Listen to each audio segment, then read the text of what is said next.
আর ক্ষমতায় যাওয়ার সাথে সাথে দেশের টাকা চুরি করে বিদেশে পাঠালেন, কারণটা কি? কথা বোঝে নাই?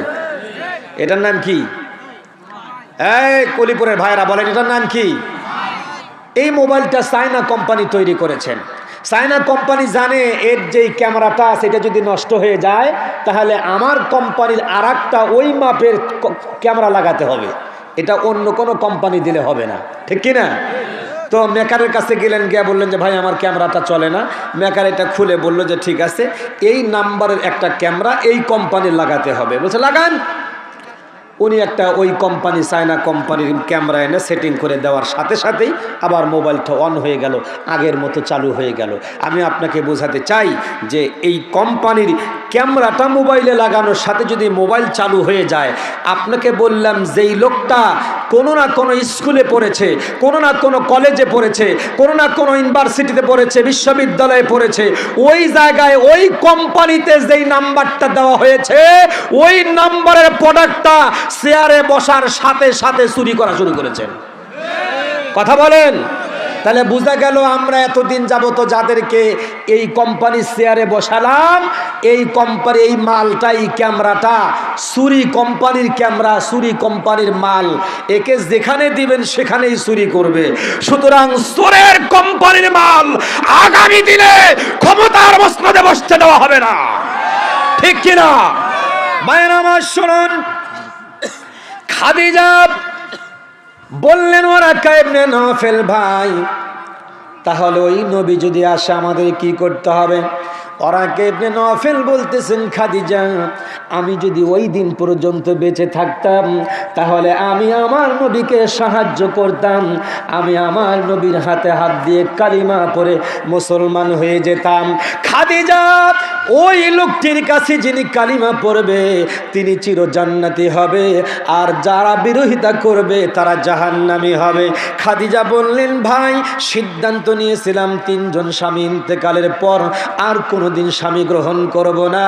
আমি এখন সিদ্ধান্ত চেঞ্জ করলাম, আমি ওই যুবককে বিয়ে করে আমি তার স্ত্রী হয়ে তাকে স্বামী বানায়া মৃত্যুর আগ পর্যন্ত তার খেদমত করব।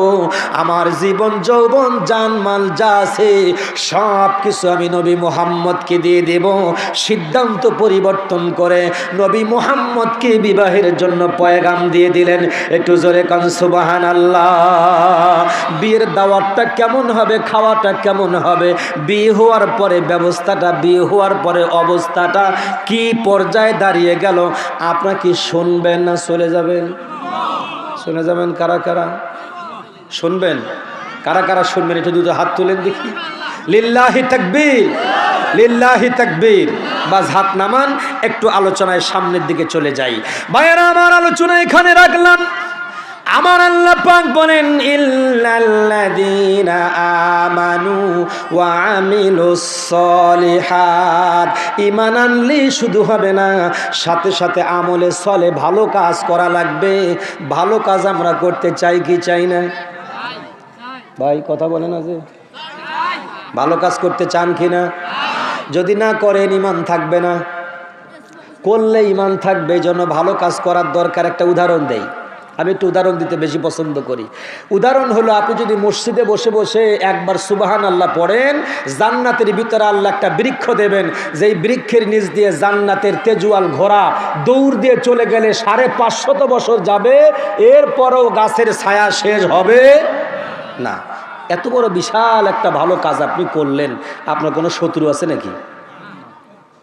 1000 বার যদি পড়েন কোনো শত্রু হবে? আওয়ামী লীগ, বিএনপি, জামাত, জাকবা, বাসস, তিস্তিয়া, নকশাবন্দিয়া, মুজাদ্দাদিয়া, আলফেসানিয়া, এরপর হানাফি, শাফি, মালিকি, হাম্বলি, শিয়া, সুন্নি, মুতাজিলা, খারেজি, কারো কোনো অসুবিধা নাই। আপনি কোটি কোটি বার সুবহানাল্লাহ পড়েন, কিন্তু আগামীকালকে যদি এই জায়গায় একটা যাত্রা গান দেওয়া হয়, কাজটা ভালো হবে না খারাপ হবে? এইটা বন্ধ করার জন্য যদি আপনি যান, এটাও ভালো কাজ, কিন্তু আপনার পিঠে চামড়া থাকবে না, ঠিক কিনা? অতএব বোঝা গেল একটা ভালো কাজ করলে শত্রু হয় না, আর একটা ভালো কাজ করলে শত্রু হয়। ওই কাজটা ওয়াতাসিমু বিহাবলিল্লাহি জামিআ, সবাইকে ঐক্যবদ্ধভাবে করা লাগবে। যা আমরা বিগত 17 বছর যাবত ঐক্যবদ্ধ হয়েছিলাম দেশে শান্তি প্রতিষ্ঠার জন্য, যাদেরকে ঐক্যবদ্ধ শক্তি দিয়েছিলাম, তারা আমাদেরকে পানিতে চুবিয়েছে, তারা আমাদেরকে নির্যাতন করেছে, তারা আমাদেরকে গুম করেছে, আমাদের সন্তানকে এতিম করেছে, আমাদের স্ত্রীকে বিধবা করেছে, বছরের পর বছর কারাগারে বন্দী করে রেখেছে, ঠিক কিনা? আমরা তাদের সঙ্গে ভালো কাজ করতে চাই না। এখন ভালো কাজ যদি করতে হয়, পৃথিবীতে সবচাইতে ভালো কিতাবের নাম হলো কোরআন, ভালো মানুষের নাম হলো আল্লাহওয়ালা, কোরআনওয়ালা। আমরা তাদের সাথে ঐক্য হয়ে যাত্রা গান বন্ধ, সুদ বন্ধ, ঘুষ বন্ধ, জেনা বন্ধ, ব্যভিচারী বন্ধ, সব বন্ধ করে ভালো কাজগুলো ঐক্যবদ্ধ করতে হবে, ঠিক না বেঠিক? ভাইয়েরা আমার শুনুন, নবীজি মক্কা থেকে মদিনায় যাবেন। যাওয়ার সময় আল্লাহ পাক বললেন, নবী গো, আপনি যদি মক্কা থেকে মদিনায় যান, যাওয়ার সময় যেখানে গিয়ে আপনার উটটা বসে পড়বে, ওই জায়গাতে আমার একটা ঘর বানাবেন, তার একটা মসজিদের মাহফিল, ঠিক কিনা?